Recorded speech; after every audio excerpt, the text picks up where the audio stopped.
Now, I know it's not the same situation, but obviously Erling Haaland is the superstar of this Man City team. So when a team like Real Madrid are struggling and they're not doing the best, it feels like everybody talks about Mbappe's lack of form. Why isn't Mbappe more of a leader? Why isn't Mbappe having the influence on the game he should? So what is the difference here with Erling Haaland?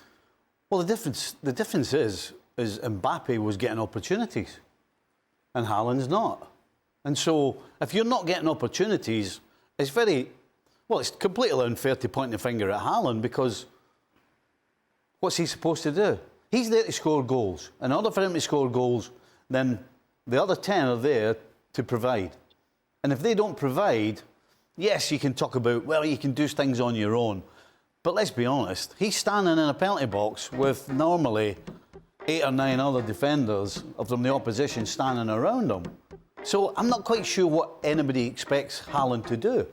If there was one player on that team that you could take out and say, quite frankly, this is not down to you, it would be Erling Haaland. It's completely unfair. He doesn't get the ball served in the box early.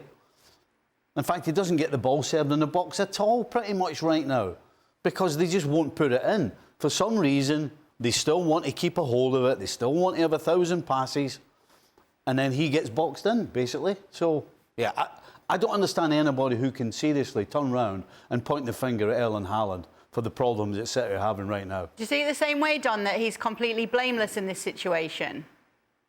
Yeah, 100%. I mean, when you simplify the game of football, and when you simplify, Kate, and you look at Man City and you ask yourself, who's in form for Man City?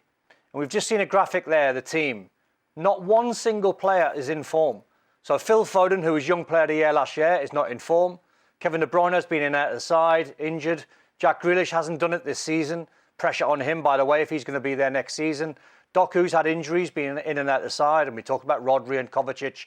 But when you look at the whole team, they're all out of form. And when you look at Man City as well and look at their numbers, they concede now on average 1.5 goals a game.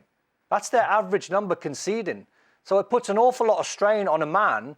Even when he hit 52 goals a season, we all sat here every single week and said, by the way, he's only had 6 touches in the first half. He's only had 7 touches in the second half. But he was still getting service.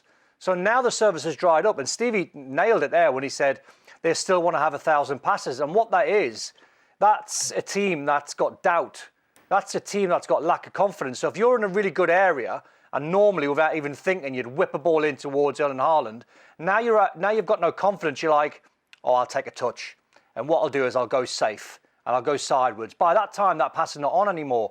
And you go right through the side and you can times it by 10 and everyone's taking that extra touch. And only sort of players really know what that feels like when Stevie can see a ball at Anfield in his pomp and a ball comes out the sky and he can volley it first time to the right winger or the left winger. But when he's not confident, he goes, no, I'm not taking that pass on.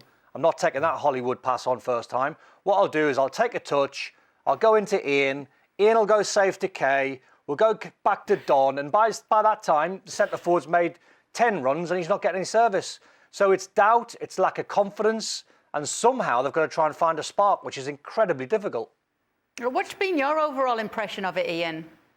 I don't think Haaland's the problem. I think he's the least of their problems. I think the problems are in defence, really, and probably the lack of cover for that defence as well. I think I'm right in saying that in this horrible 12-game run where they've only had 1 win, they've let in 2 goals or more in 11 of those 12 games. And that is incredible, really, for a side of their quality. And I think we were all saying 2.5 months ago, or most people were saying, oh, they'll come good. They'll make a big storming run after Christmas like they normally do and clinch a 5th title in a row. Well, that isn't going to happen, is it? And I think, you've got to ask a little bit of Pep Guardiola as well. Have they got to start just changing the style a little bit to ring the changes and try to turn this around?